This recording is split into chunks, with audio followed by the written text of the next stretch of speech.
kemiskinan. Ya ada orang bilang sama saya, Pak, saya mah orang tua saya mah miskin, nenek moyang saya miskin. Miskin tuh udah menjadi darah saya. Dia bilang gitu. Saya menjadi kutuk turun temurun, ya. Jadi kalau dia lihat orang berhasil, kaya, sukses secara finansial, dia bilang gitu, oh, itu bukan saya emang nggak mungkin. Ya, tetapi firman Tuhan katakan apa tadi? Bahwa Yesus telah menebus kita dari kutuk itu dengan jalan menjadi kutuk. Sebab ada tertulis, terkutuklah orang yang digantung pada kayu salib. Sudah lihat, ya mungkin orang Kristen akan berkata, Pak, buktinya banyak orang Kristen masih miskin. Ya karena mereka percayanya bahwa mereka masih pikul salib. Ya, begitu kontroversi. Ya, orang bilang, bagaimana Pak Melki? Kok nggak mau pikul salib lagi? Saya bilang saya nggak mau. Kenapa? Karena salib saya sudah dipikul oleh Yesus 2000 tahun yang lalu. Ya, Galatia 2 ayat 19 bagian B. Kamu telah disalib bersama Kristus. Saya dan saudara sudah disalib bersama Kristus. Kalau disuruh pikul salib yang mana lagi? Saudara dan saya hanya berkata, saya pikul kok, bukan pikul salib. Kok yang enak dan ringan, yaitu janji penyertaan Tuhan.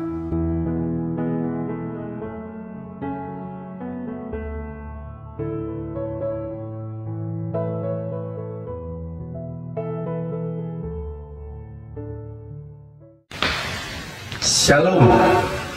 Jumpa lagi dengan saya, Pendeta Melkisedek Tano, dalam tayangan Kita Adalah Ciptaan Baru. Yang lama sudah berlalu, sesungguhnya yang baru sudah datang. Saudara, shalom itu artinya peace of mind, ya, kesehatan dan kemakmuran. Kita menerima warisan shalom Kristus, ya, di dalam berkat Abraham itu. Ya, judul kabar baik hari ini adalah berkat kasih karunia sama dengan berkat Abraham. Ya, dalam bagian yang kedua, kita menerima dengan iman. Dengan iman, ya. Dan kita tahu, kita sudah dengar bahwa ternyata Abraham itu menerima semuanya janji, ya. Dan kalau kita lihat di Alkitab, ya, bahwa Abraham menerima semuanya itu bukan karena upaya dia, bukan karena usaha dia, tetapi karena iman, karena percaya. Ya, demikian Tuhan mengembalikan berkat Abraham itu, ya, kepada kita, anaknya Tuhan Yesus, ya, keturunan Yesus. Kita udah dengar bahwa kita ini berhak menerima warisan itu. Karena apa? Karena Kristus sudah bayar, ya, buat kita. Dan kita akan melanjutkan bahwa Abraham itu diberkati sangat besar dengan sebagai dia menjadi tua, lanjut umur, dan diberkati dalam segala hal dengan segala kekayaan. Ya, saudara dan saya, gereja Tuhan, harus percaya seperti itu, supaya akhirnya Israel yang mempunyai Yahweh awalnya akan melihat menjadi iri, ya, sehingga dia menerima Yesus. Nah, kita akan melanjutkan bahwa bujangnya Abraham bukan keturunan Abraham, tapi dia bersaksi, ya, dalam Kejadian 24 ayat 35, Kejadian 24 ayat 35, Tuhan sangat memberkati tuanku itu. Dia bilang, ya, bujangnya Abraham berkata, Tuhan sangat memberkati tuanku itu. Ya, dunia akan melihat Tuhan sangat memberkati anak Yesus, orang percaya, orang Kristen lahir baru, ya, orang percaya, sangat memberkati. Itu karena apa? Karena orang Kristen percaya, ya, bahwa dia menerima berkat itu semuanya kasih karunia, ya, semua supply Tuhan. Dan karena kita berurusan sama Tuhan, tentu dia memberkati kita dengan berkat yang besar, ya, berkat yang luar biasa. Ya, Dan dikatakan sehingga ia telah menjadi kaya, ya. Tuhan telah memberikan kepadanya kambing, domba, dan lembu sapi, emas dan perak, budak laki-laki, perempuan, unta, dan keledai. Sudah lihat ya, Tuhan memberkati tuannya bujangnya Abraham, ya disebut tuannya kepada Abraham, itu kaya sekali. Ya, jadi apa yang Tuhan janjikan itu terbukti. Ya. Karena kita akan menghadapi krisis yang berikutnya, krisis ekonomi. Kalau saudara membuang atau siapapun yang anak Allah membuang janji ini, itu merugikan dirinya sendiri. Ya. Karena saya percaya, ya, di tengah-tengah krisis kegelapan yang pekat ini, di Goshen ada terang. Ya, di tempat orang Israel ada terang. Ya, Mesir gelap, 9 tua 10 tulah, orang Israel diselamatkan. Ada terang. Ya, ada lalat pikat, nanti kita baca mungkin ya.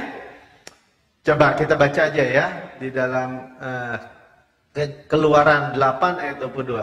Tetapi pada waktu itu aku mengecualikan tanah Goshen. Goshen artinya drawing near, dekat dengan Tuhan, ya, mendekat dengan Tuhan. Pada waktu itu orang Israel, keturunan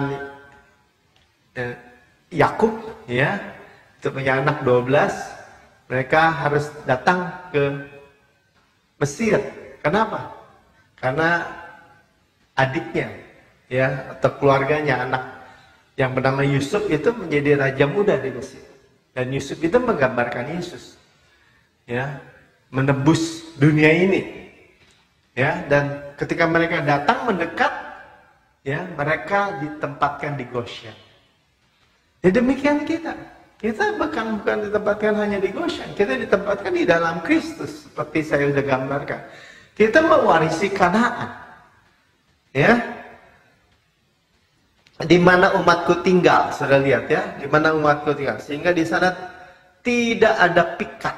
Sudah, ini waktu tulah lalat pikat, ya, lalat aja bisa tahu, ya, lalat itu begitu banyak kalau kita lihat di sampahan mungkin ya, atau di tempat saya ya, waktu musim lalat itu banyak sekali lalat, ya, banyak sekali, ya. Karena mungkin di gunung sih, bukan di tempat yang kotor, tetapi orang membuat pupuk, ya, memakai pupuk untuk tanamannya, memakai kotoran, ya, banyak lalat. Dan lalat itu begitu banyak, ya.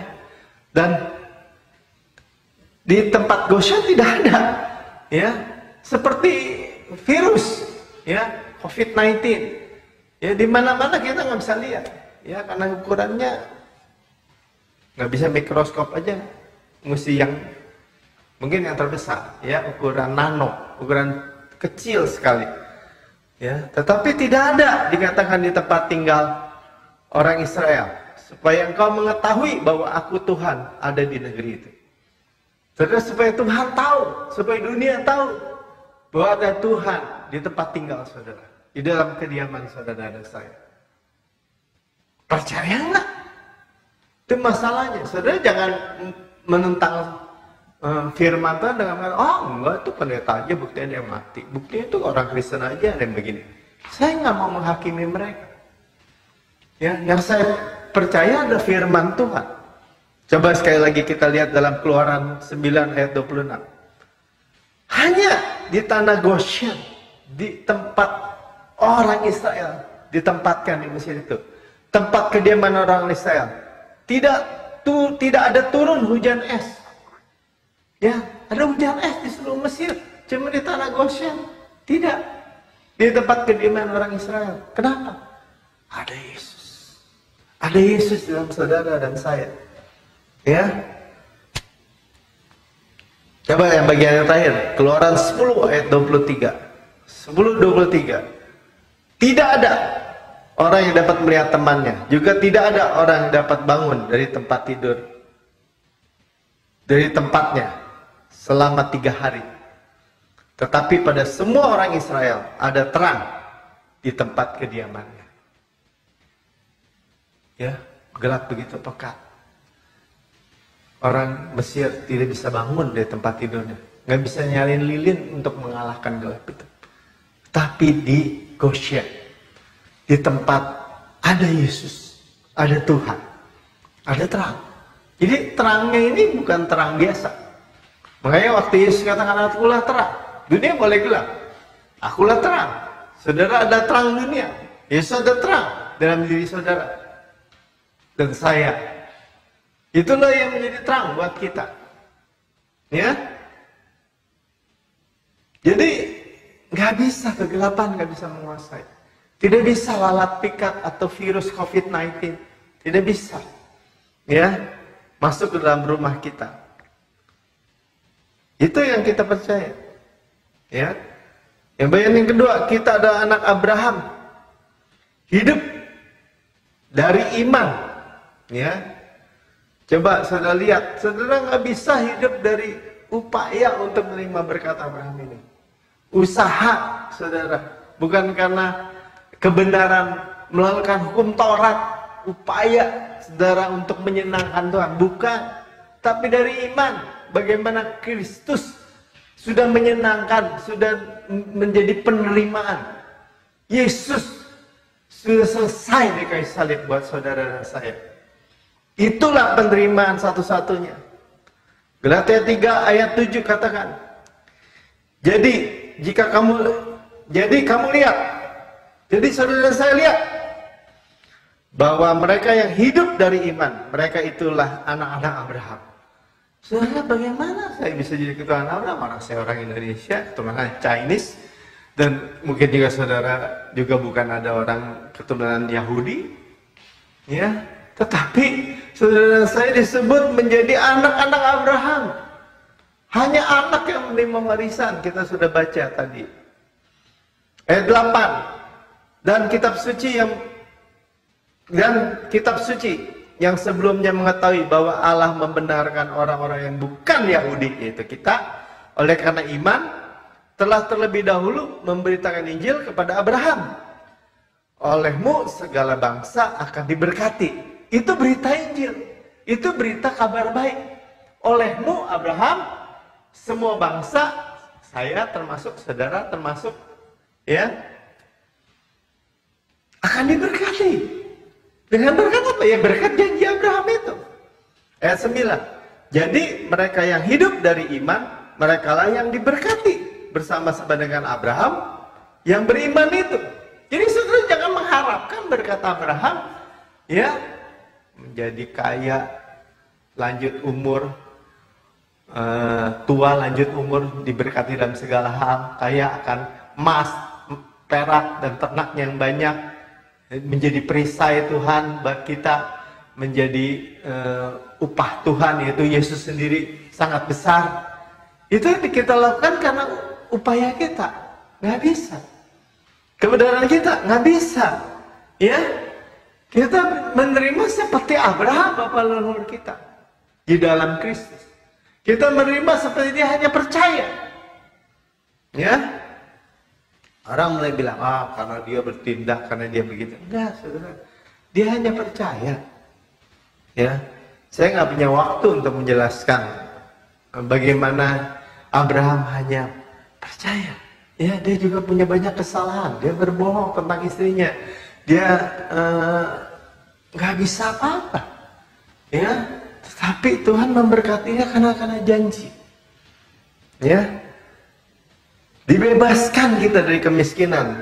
Saudara percaya, ya. Galatia 3 ayat 13. Kristus telah menembus kita dari kutuk, dari kutuk hukum Taurat dengan jalan menjadi kutuk karena kita. Kutuk kemiskinan. Ya ada orang bilang sama saya, Pak, saya mah, orang tua saya mah miskin, nenek moyang saya miskin. Miskin tuh udah menjadi darah saya, dia bilang gitu. Saya menjadi kutuk turun-temurun, ya. Jadi kalau dia lihat orang berhasil, kaya, sukses secara finansial, dia bilang gitu, itu bukan saya. saya emang nggak mungkin. Ya, tetapi firman Tuhan katakan apa tadi? Bahwa Yesus telah menebus kita dari kutuk itu dengan jalan menjadi kutuk. Sebab ada tertulis, terkutuklah orang yang digantung pada kayu salib.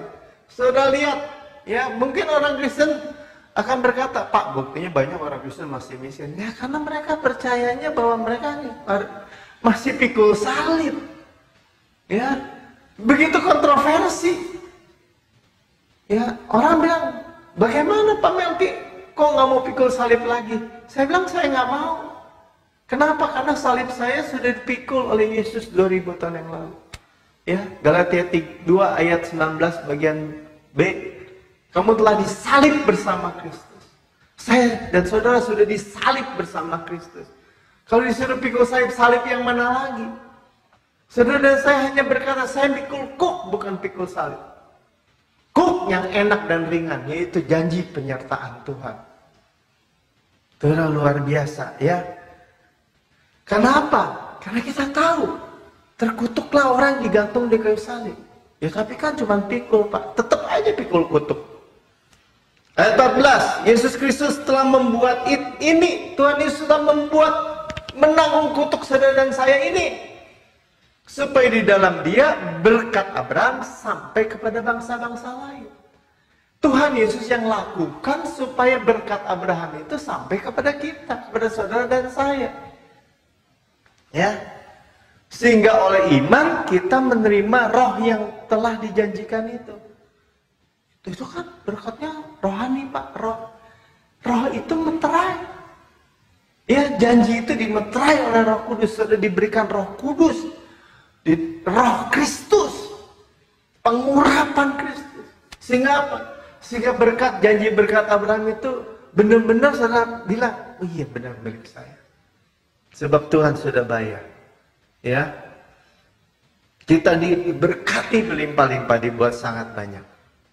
Nah, cuman kita gini, dalam perjalanannya kita lihat Abraham juga menanti dengan sabar. Ya. Dan Tuhan itu nggak kepepet waktu. Saya sudah sampaikan sebenarnya di khotbah sebelumnya. Ya. Kenapa selalu injury time? Karena supaya kita tahu, sadar benar bahwa itu Tuhan. Ya, kalau kita udah istrinya mandul, dia masih bisa punya anak, ya, buktinya Abraham masih bisa punya anak lewat Hagar, ya. Dia pikir, wah saya masih hebat. Tetapi waktu dia umur 99 tahun, dia sudah mati pucuk. Istri mandul, dia mati pucuk. Berarti dia sudah zero kemungkinannya. Ya, istri mandul aja udah zero sebenarnya. Tambah dia mati pucuk, double zero. Kemungkinannya bukan nol lagi, udah minus. Tapi di titik itulah Tuhan mengaruniakan Ishak anaknya. Ya, sabar menanti. Saudara, di dalam menanti ada berkat, tenang aja.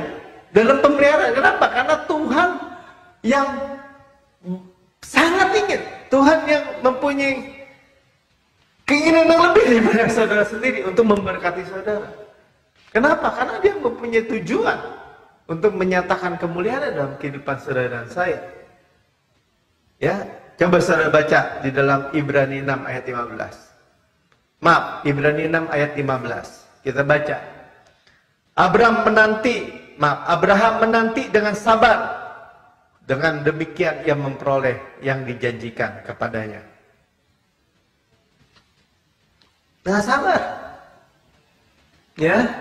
Jadi ketika kita melihat pengharapan itu di depan, janji berkata Abraham, kok belum terjadi ya? Aduh, kalau besok nggak ditolong, saya habis deh. Tenang aja saudara. Ya, kalau sampai besok juga belum kelihatan, Tuhan bisa kirim burung gagak. Tuhan bisa pelihara seperti apapun. Cuma saudara tahu apa? Janji itu semakin mendekat. Ya, janji itu semakin dekat. Kenapa? Pengharapan itu tidak akan dilenyapkan. Tuhan tidak akan melenyapkan pengharapan. Ya, karena pengharapan itu pasti. Jangan lepaskan pengharapanmu, karena besar upah menantinya. Firman Tuhan katakan. Ya, Tuhan nggak bisa berdusta. Cannot lie, tidak bisa berdusta. Ya, saudara tinggal apa? Sabar menanti. Ya. Roma 4 ayat 13. Lihat, ya, sebab bukan karena hukum Taurat yang telah diberikan janji kepada Abraham dan keturunan. Siapa? Kita, ya, keturunannya. Bahwa ia memiliki dunia. Tuh, lihat, memiliki dunia, diberkati dalam segala hal. Ya, bukan dunia yang buruk-buruk, tapi yang baik-baik, ya. Tetapi karena kebenaran berdasarkan iman, righteousness of faith.